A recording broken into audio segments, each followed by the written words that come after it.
What is winter solstice? Why is it associated with Christmas? What happens between December 21st and December 25th? Why is it related to the Vatican and Vatican Square, St. Peter's Square, which is a circle circling the square? Why is there an obelisk in the middle? Is it a sundial? If it has to do with the sun, how does it work? Again, what is a solstice?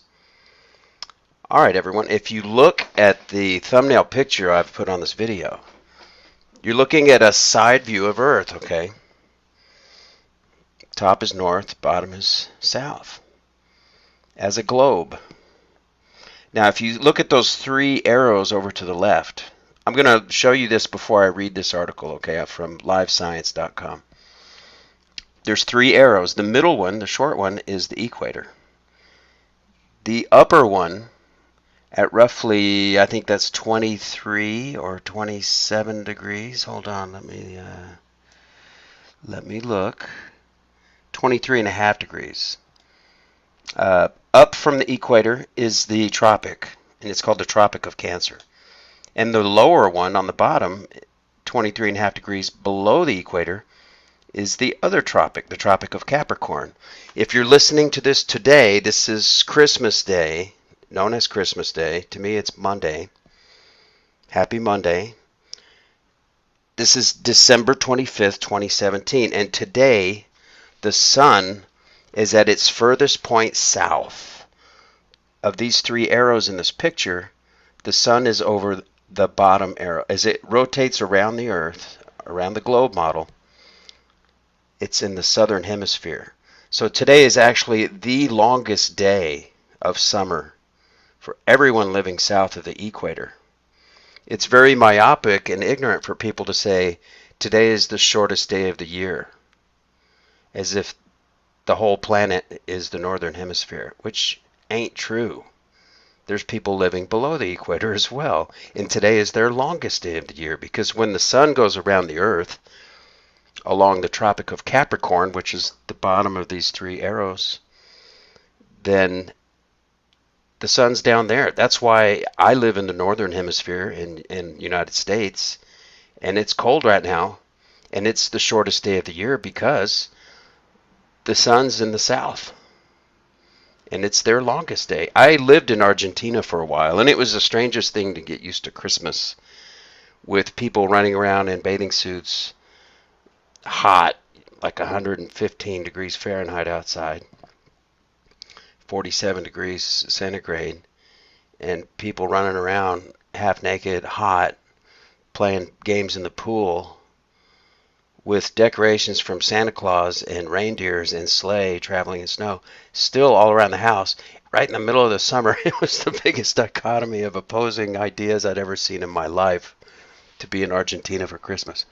And a lot of people don't even think of that. They don't know that. If you grew up in Europe or United States or anywhere, Japan, anywhere in the northern hemisphere, you're going to be thinking that today's the shortest day. Okay, period. Now, let me read this article. This is from livescience.com. The winter solstice is in full stride on December 21st, which boasts the fewest hours of daylight for 2017 in the northern hemisphere.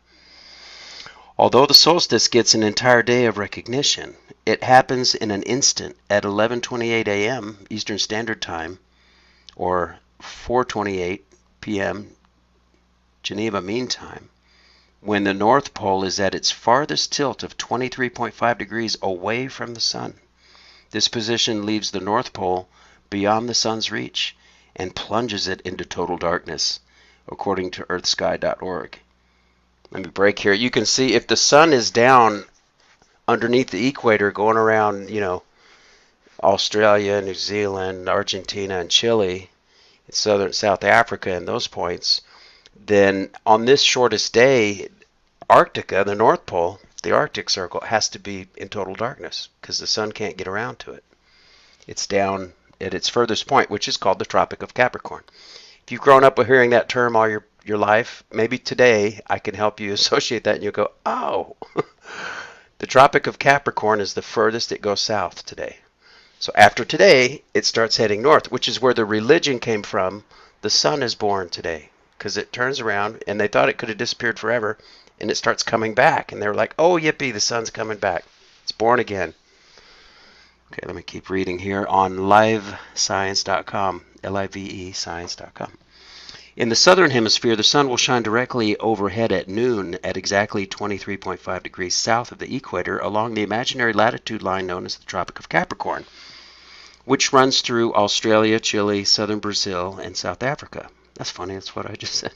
This is when the sun appears to be at its southernmost point in the sky. As such, the southern hemisphere has its longest day of the year, and the northern hemisphere has its shortest day of the year, on the December solstice according to Earth sky. Okay, at the moment of the solstice, the sun will also reach its southernmost point in the sky in the northern hemisphere. After that moment, the sun will stop moving southward and begin its trek northward in the sky. Hence, the name solstice, which means sun stands still. In Latin, according to NASA, well, solstice. Stis is the place where you stand. Sol is sun. So where the sun stands, in the morning, you can look at it. If you look to the east where the sun comes up, and let's say you had a bench or a mantle or a ledge, and every time the sun came up, when it hit your ledge, you mark it with a pencil. Well, you would go south to the furthest point would be today, December 21st, until today, December 25th, it would start going back to the left again and start going north if you're looking east. All right, that's the star in the east. They gave the sign of the birth of the sun. The wise men saw the star. It's the sun, the winter solstice. The New Testament is astrotheology. Christians worship the sun and Muslims worship the moon. It's all social control. Okay, in addition, let's see, where was I according to NASA? After the winter solstice, the days will begin to get longer in the northern hemisphere, but that doesn't mean temperatures will increase immediately. Rather, northern mid-latitudes will experience the winter chill partly because they'll get about 9 hours of daylight in the weeks following the solstice compared to the roughly 15 hours of daylight they get around the summer solstice. Live Science reported in 2012, in addition, the northern hemisphere is tilted away from the sun, making it colder. In addition, even as days get longer, the oceans, which moderate temperatures on land, need a vast amount of energy from the sun to heat up. There are countless cultures that have recognized the winter solstice. The most famous is in Stonehenge in England. When the sun sets on the shortest day of the year, the sun's rays align with Stonehenge's central altar stone and slaughter stone.